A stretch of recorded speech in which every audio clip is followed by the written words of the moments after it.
여러분 안녕하십니까? 광주 MBC 뉴스투데이입니다. 먼저 오늘의 주요 뉴스입니다. 정부 출연기관들의 특허나 관련 기술 이전이 보다 활발해질 전망이어서 중소기업들의 경쟁력 향상에 도움이 될 것으로 기대됩니다. 여수 국가산업단지에서 또다시 화학물질 누출 사고가 발생했습니다. 피해 정도는 아직 확인되지 않고 있습니다.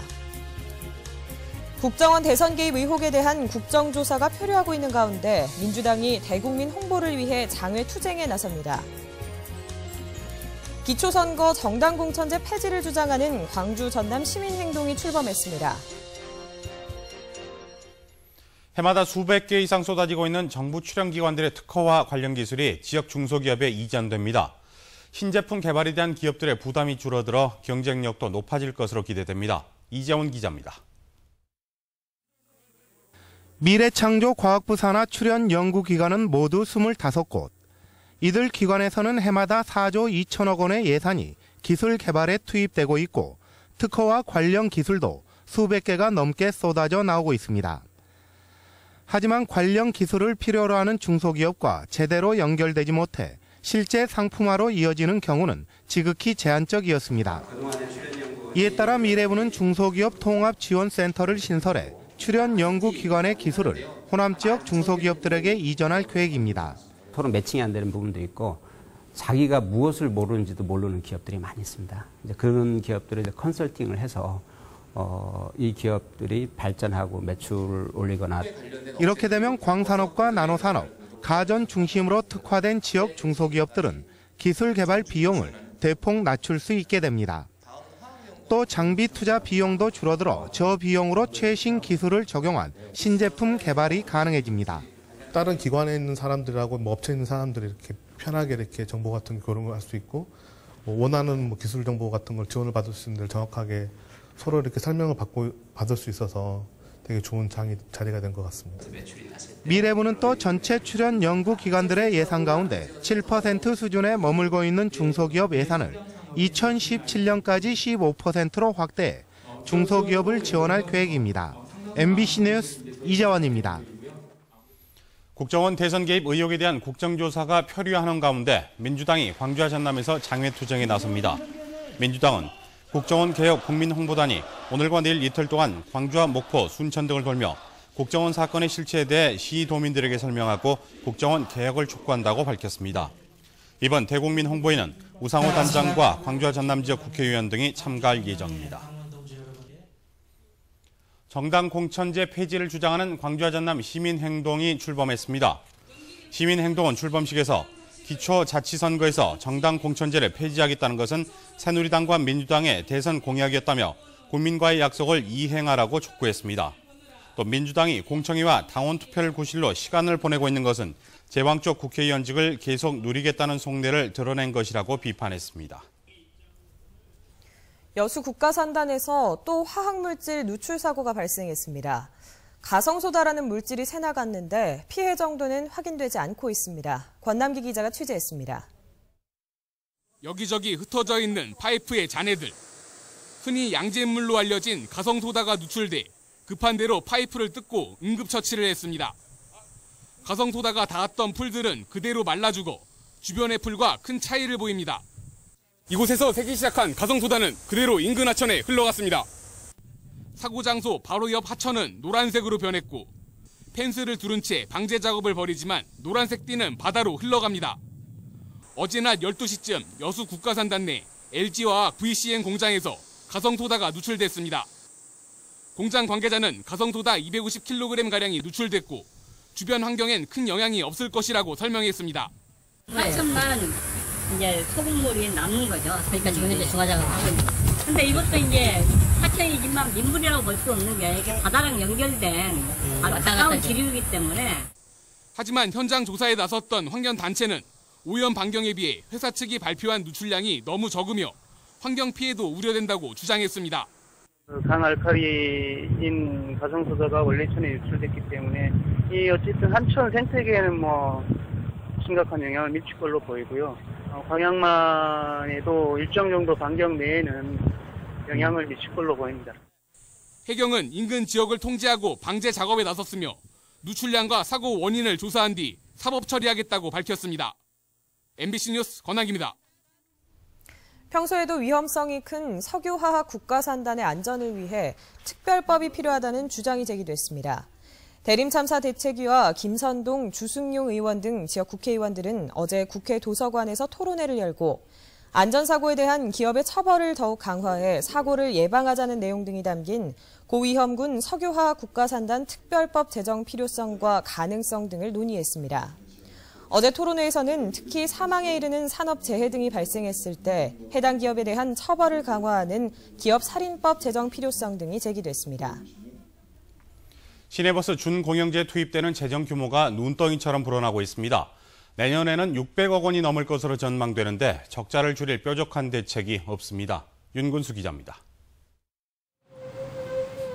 낮 시간대 시내버스 안입니다. 에어컨은 시원하게 돌아가는데 승객은 겨우 2명뿐. 출퇴근 시간이 아니면 항상 이런 식입니다. 새벽부터 오후 3시까지 이 버스를 이용한 승객은 다 합쳐서 170명이었습니다. 시간대에는 항상 이 정도 수준인가요? 그러죠. 네, 이 정도. 어쩔 때는 뭐 빈차로 갈 때도 있어요. 손님 한 분도 모시고. 이러다 보니 적자가 불가피합니다. 광주 시내버스 전체로 보면 적자 규모가 올해는 400억 원이 넘을 것으로 전망됩니다. 준공영제가 시행되면서 시내버스 운영 적자는 광주시 예산으로 메우고 있는데 2007년 196억 원이던 재정 지원금이 올해는 404억 원으로 6년 만에 2배로 늘게 생겼습니다. 수익은 소폭 늘어나는 데 반해서 인건비나 연료비 등 운송 비용은 크게 늘어난 데 따른 겁니다. 비용이 증대하는 부분은 이제 시에서 감내해야 될 부분이 있죠. 근데 워낙 폭이 크기 때문에 많은 고민을 하고 있습니다. 이런 추세가 계속되고 광역 환승제 시행으로 적자가 더 늘어나다 보면 내년엔 재정 지원금이 600억 원을 넘을 것으로 예측됐습니다. 광주시는 이에 따라 노선 조정과 일부 수익 노선 입찰제 시행, 환승 체계 개선 등 장단기 대책을 검토하고 있습니다. 하지만 이런 방안에도 불구하고 수익이 대폭 증가하지 않는 한 늘어나는 적자를 줄이는 데는 한계가 있을 것으로 보입니다. MBC 뉴스 윤근수입니다. 광주은행에 지역 환원을 요구하는 요구가 각계각층에서 잇따르고 있습니다. 광주 지역 정관 재계인사로 이뤄진 광주은행 인수추진위원회는 광주은행 매각 공고에 지역 상공인 연합체 우선 협상권이 배제된 데 대해 강한 유감을 표시하고 광주은행의 지역 환원을 촉구했습니다. 강훈태 광주시장도 광주은행이 향토은행으로 환원되기 위해서는 지역 자본에 대한 우선 협상권과 인센티브를 부여할 것을 요구했습니다. 광주 경실련도 정부가 지방은행 매각을 통해 공적 자금의 회수 극대화만을 주장하고 있다며 지역균형 발전 차원에서 지역 환원에 방점을 둬야 한다고 강조했습니다. 2019 세계 수영선수권대회 유치를 기원하는 시민 한마당 행사가 개최도시 발표 1시간 전인 모레 오후 6시 30분부터 광주시청 문화광장에서 열립니다. 행사장에서는 대형 화면을 통해 개최지 발표지인 스페인 바르셀로나가 생방송으로 연결되며 유치가 확정되면 남진과 홍진영 등 초청 가수의 공연이 열립니다. 학교 폭력 수위가 갈수록 높아지고 좀처럼 줄어들 기미도 보이지 않고 있습니다. 그런데도 예방은 허술하고 대책이라곤 사건이 터진 뒤에야 잠깐 수습에 나서는 시기입니다. 박영훈 기자입니다. 선배가 방에서 자고 있던 후배를 향해 소변을 본 것으로 드러난 고등학교. 올 들어서만 학교폭력위원회가 5차례 열릴 만큼 학교 폭력이 빈번해 교육부의 특별관리 대상입니다. 사건이 발생한 기숙사의 경우 심야 시간에도 관리가 안 됩니다.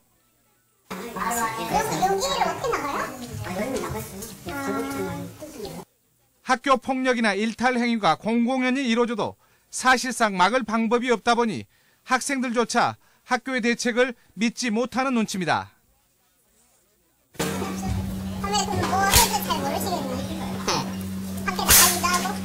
그래서 걸리는 거거든요. 실제로 전남 도교육청이 지난해 2월부터 시행 중인 학교폭력 신고 포상제 실적은 전혀 없습니다. 학생들은 학교가 아닌 경찰이나 상담센터 등 외부 기관을 통해 피해 사실을 털어놓고 있습니다. 처벌을 강화하고 학교 안전 지킴이, 전담 경찰관, CCTV 설치 같은 외부적 요소는 보강돼도 부족한 교육 과정 등 학교 폭력에 대한 인식을 바꿀 예방 프로그램은 찾아보기 힘듭니다. 올림 프로그램이라 해가지고 아주 표준화된 예방 프로그램을 이번에 이제 48쪽을 아마 2015년도까지 개발할 겁니다. 이번에 이제 3개의 종류를 개발합니다. 임시 처방이나 생색내기 대책이 넘쳐나면서 학교 안에서의 폭력 행위는 반복되고 있습니다. MBC 뉴스 박영훈입니다.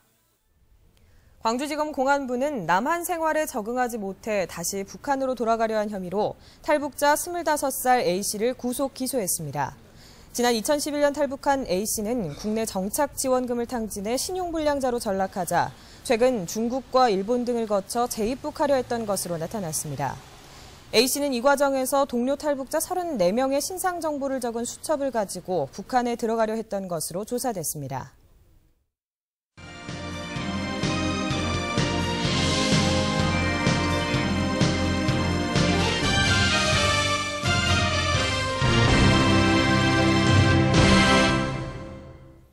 네, 눈이 불편한 60대 할머니가 장애인을 위해 써달라며 1억 원을 기부했습니다. 끝내 이름을 밝히지 않은 이 할머니는 장애인을 도우며 남은 여생을 보내겠다고 말을 남겼습니다. 김인정 기자입니다.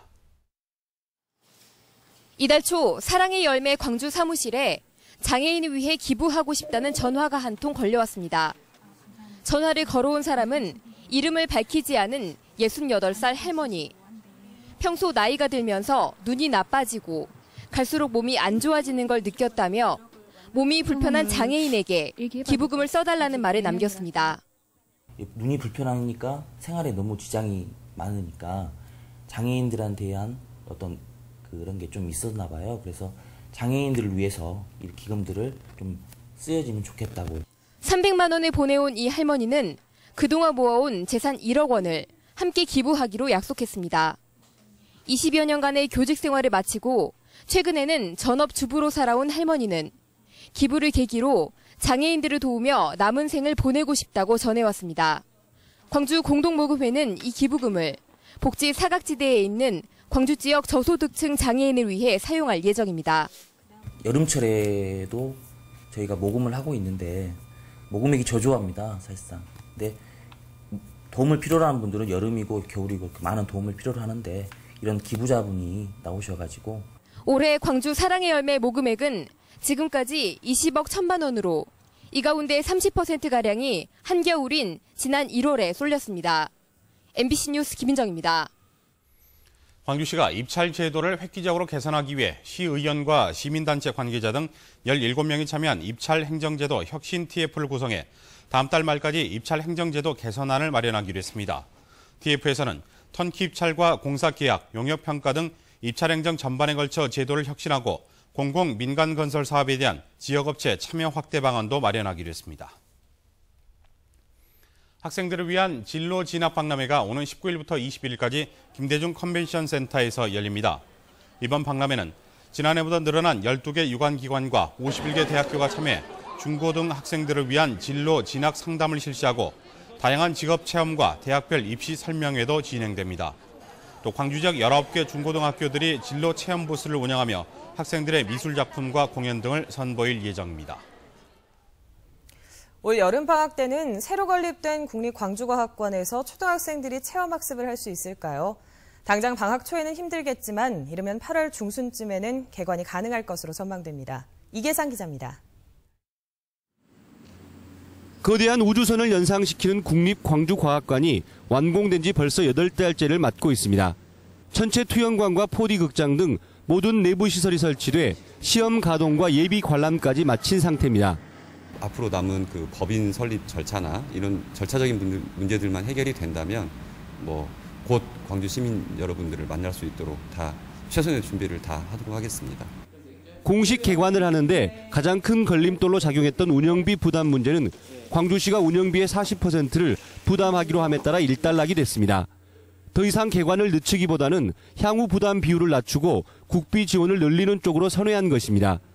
하지만 관장 선임 문제는 후보자 2명까지 압축이 돼 있는데도 한 달 넘게 최종 결정이 지연되고 있습니다. 이 때문에 30여 명의 직원을 채용하는 절차도 관장이 없다 보니 속도를 내지 못하고 있습니다. 관장이 또 지금 뽑을지 또 단계적으로 뽑을지는 관장이 판단해야 할 사항이라 뭐라고 말합니다. 운영비와는 별도로 과학관 안에 채울 컨텐츠와 전시 프로그램을 보강하는데 국비를 꾸준히 투입하는 문제도 확실하게 매듭이 지어져야 합니다. 지속적으로 운영한 데는 국비가 전액 지원이 안정적으로 지원이 돼야 합니다. 그래서 이 부분을 이 광주시가 정부하고 확실하게 매듭을 지을 수 있도록 정리를 해줘야 합니다. 광주과학관 개관을 위해 광주시가 일부 운영비 부담을 떠안는 만큼 정부가 나서서 나머지 문제를 서둘러 해결해야 한다는 목소리가 높습니다. MBC 뉴스 이계상입니다. 2013 소금 박람회가 다음 달 28일부터 나흘 동안 서울 코엑스에서 열립니다. 전라남도와 해양수산부가 함께 개최하는 이번 소금 박람회는 천일염 신규 수요를 만들고 신뢰도를 높이기 위한 행사로 꾸려지며 식품업체 천일염 사용 협약과 이력 관리제 홍보 등도 이뤄질 예정입니다. 공공비축 대상 양곡이 내년부터 쌀에서 국산 밀과 콩까지 확대됩니다. 수매 가격 기준은 도매시장 가격 등 실거래 가격으로 정부는 첫 해인 내년에 밀 10,000톤과 콩 5,000톤을 공공 비축할 계획입니다. 전라남도는 전국 밀 생산량의 49%, 콩 생산량의 13%에 달해 공공 비축에 따른 농가 소득 혜택이 타 시도보다 클 것으로 기대됩니다. 광주 남구 서동 일대 재개발 사업이 추진됩니다.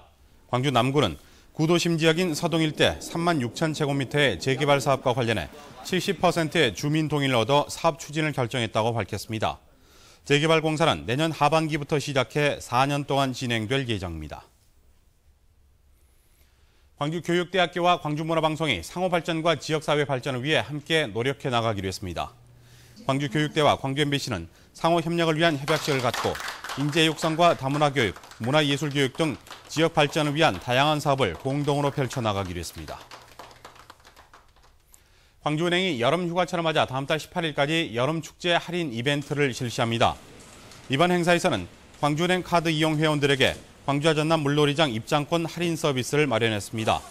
나주 중흥 골드스파 리조트 이용 시 35% 할인을, 여수 디오션 리조트와 화순 금호 리조트에서는 30% 할인을 각각 제공합니다. 기아 타이거즈가 최장 시간의 연장전 끝에 한화에 역전패를 당했습니다. 기아 타이거즈는 어제 모든 경기장에서 열린 한화와의 경기에서 연장 12회 초 무려 5점을 내주면서 3대8로 뼈아픈 역전패를 당했습니다. 기아는 무려 9명의 투수를 투입하고 시즌 최장 시간인 5시간 28분 동안 혈투를 벌인 끝에 한화에 무릎을 꿇었습니다.